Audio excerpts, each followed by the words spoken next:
Oke guys, balik lagi di channelku. Kali ini kita akan membahas scene selanjutnya.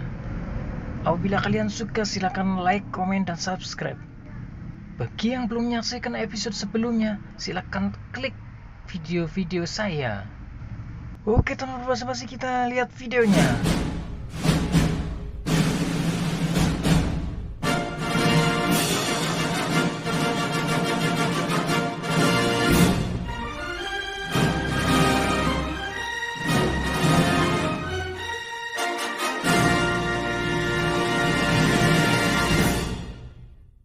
Oke, kemarin kita disaksikan Bailang terkena tusukan jarum alien yang membuat dia menjadi kerdil. Dia pun berkata, "Kenapa aku di sini? Tubuhku ini kenapa?" Gawat, terjadi masalah yang gawat, dan dia pun keluar dari sebuah rumah. Dan dia pun melihat ke atas, ternyata dia ada di balik dinding yang kemarin dipanjatnya. Tapi sebenarnya ini adalah ilusi guys, yang dibuat alien yang kepalanya gede itu loh guys. Bailang pun berkata, dinding ini. Kemudian warga lain menjawab, "Ini hei, kenapa teriak-teriak? Kamu bisa mengejutkan orang lain." Kemudian anak kecil mengatakan, "Kakak, kamu baik-baik saja. Kakak, kamu sudah sakit berapa hari? Akhirnya bangun juga," kata anak kecil itu. Kemudian bapak-bapak sambil membawa garu berkata, "Sudah bisa membantu di kebun." Bailang pun seketika kebingungan. "Namaku Bailang, bukan kakakmu." "Hah, sakitnya terlalu parah," kata anak kecil itu. Bapak-bapak itu pun menjawab, "Bailang, namamu Zu, kamu ini anakku." "Bailang apanya?" Kemudian Bailang lari karena tidak terima dengan hal ini. "Apa aku juga berubah menjadi manusia ras?" Kemudian anak-anak yang lain juga memanggilnya Zu. Bailang makin kebingungan kan guys. Dan seketika ada orang-orang meminta maaf kepada Tuhan. Tiba-tiba Bailang mengatakan, "Dengarkan aku, tidak ada yang namanya Tuhan." Seketika para penduduk pun kaget. Atas sana ada siluman Simeng," kata Bailang. "Zu, apa yang sedang kamu katakan?" kata warga-warga di sana. "Aku ini Bailang, bukan Zu. Kalian masih ingat manusia raksasa yang datang bersama Raja Rufeng?" Kemudian penduduk kebingungan, manusia raksasa. Kemudian Bailang meyakinkan penduduk, "Aku bersama Raja Rufeng memanjat dinding ini dan menemukan rahasianya. Semua ini hanya ilusi. Di luar dinding ini ada siluman bernama Simeng. Dia mengendalikan semua orang di negara Wingyu." Namun penduduk malah tertawa, menganggap bahwa Bailang itu bullshit alias pembohong. "Entah apa yang kau bicarakan, dasar anak kecil," kata penduduk. Kemudian Bailang menjawab, "Apa kalian tidak menyadari keanehan di dunia ini? Raja Rufeng masih di atas kan, dia dalam bahaya, kita harus naik ke atas menolongnya." Kemudian para penduduk mengatakan, "Cukup Zu, siapa yang sedang mengatakan hal tabu? Kasian sekali ya Bailang." Oke, dan mari kita lanjutkan. "Siapa yang mau memanjat dinding menyinggung Tuhan," kata nenek-nenek tua. Bailang makin pusing, makin stres, dan makin apalah. Kemudian salah satu penduduk mengatakan, tidak hanya anak kecil yang bicara sembarangan." Namun Bailang terus mencoba meyakinkan penduduk, "Bukan aku yang mengatakan kita harus memanjat dinding, hanya dengan begitu kita bisa mendapatkan kebenaran.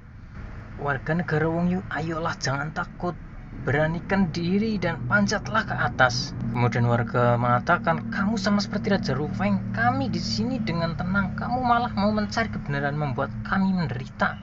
Dan secara tiba-tiba penduduk menggunakan palu-palunya, sepertinya akan memukul Bailang. Bailang pun ketakutan sambil mengatakan, "Tunggu, kalian sudah mencampakkan Raja Rufeng. Dia sudah mengorbankan jiwanya berpetualang demi kalian." Warga pun berkata, "Sudah cukup bicaranya." Kemudian Bailang dicekek-cekek oleh warga, dan dia tidak merasakan jiwa serigala dan jiwa naganya. Dan salah satu agama memukulnya. Duak. Waduh, pasti benjol itu Bailang. Ternyata benar, kepala Bailang benjol akibat dipukul oleh warga. Dan setelah sadar, Dan di situ terlihat anak kecil perempuan ya. Katakan, kakak kamu pingsan karena dipukul, jangan begitu lagi. Kalau bukan karena kamu masih kecil, mereka sudah membunuhmu. Zu, aku bukan kakakmu, aku ini Bailang. Aku mati lagi, apa kau sudah tidak ingat kami? Kata anak kecil itu. Kemudian Bailang pun semakin kebingungan cuy. Bangun-bangun kayak orang bodoh ya. Kemudian anak kecil itu menceritakan, apa kau sudah tidak ingat kami lahir dan tumbuh di sini? Aku ingat semuanya. Bailang pun semakin stres. Kacau sekali, ingatan tercampur, kenapa bisa begini? Bailang, yang kamu sebut-sebut itu sebenarnya siapa? Kata kecil itu.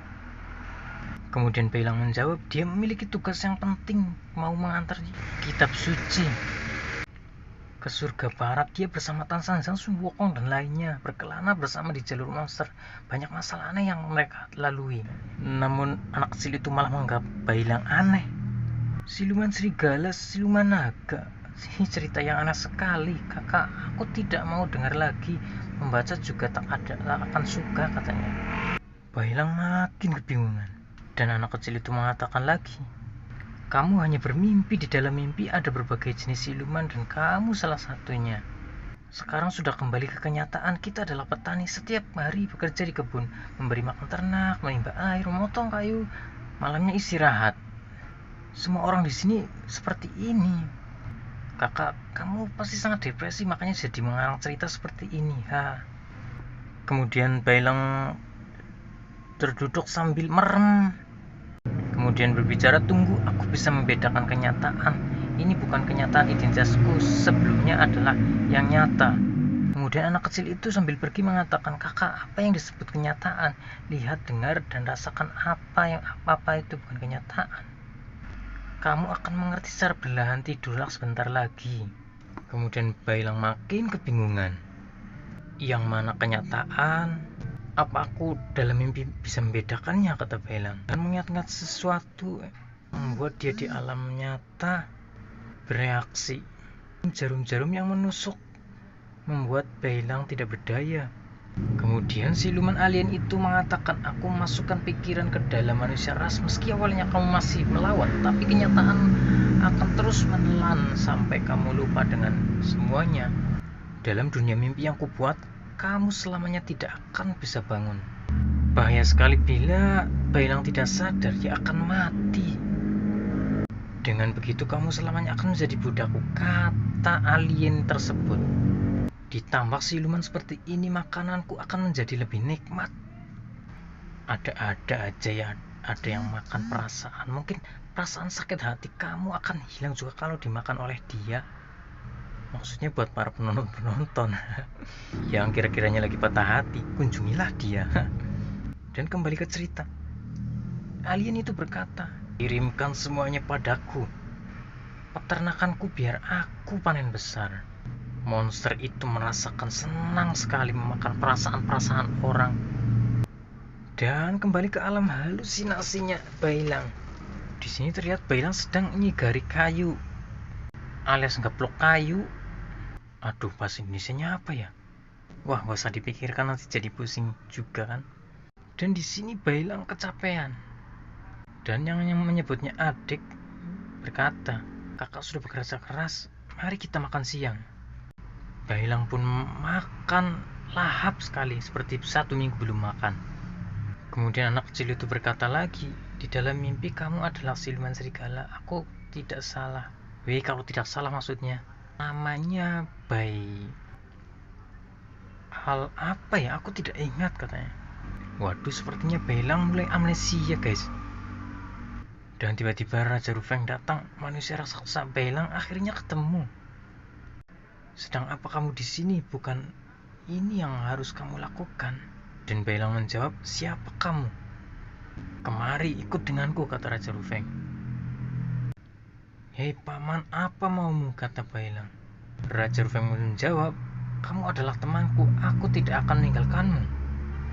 Bailang, susah payah aku turun dari atas mencarimu. Aku akan membawamu kembali ke kenyataan.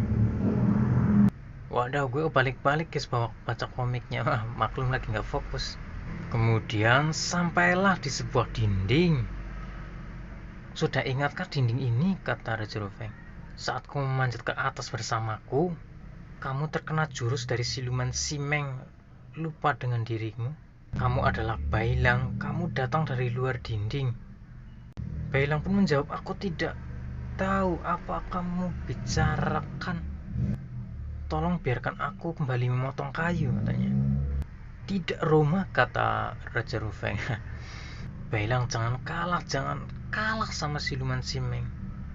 Kalau kamu kalah kali ini, kamu akan kehilangan hidupmu, tidak bisa kembali lagi ke selamanya.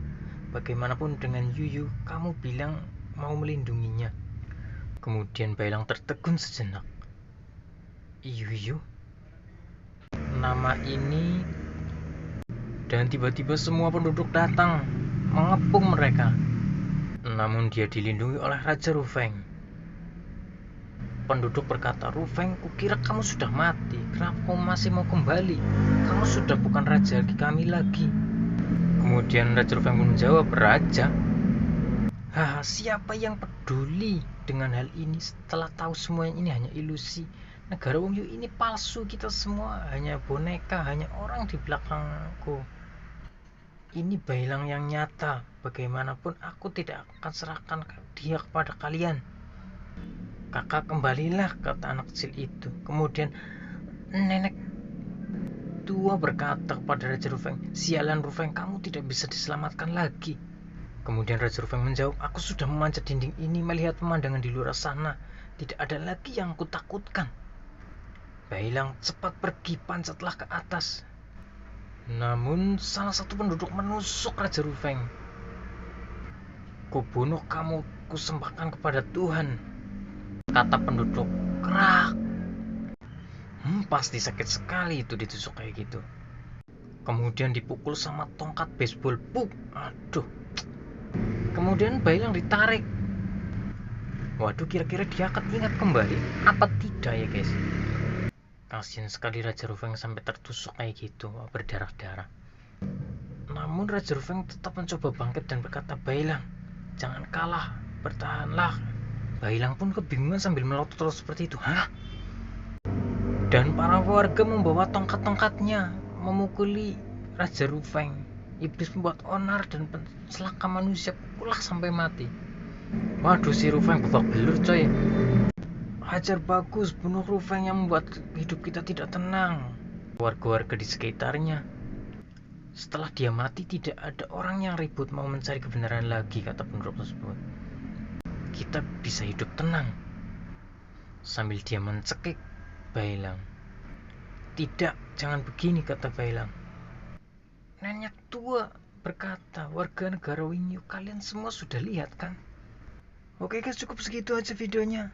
Apabila kalian penasaran dengan selanjutnya, silahkan like, komen, dan subscribe.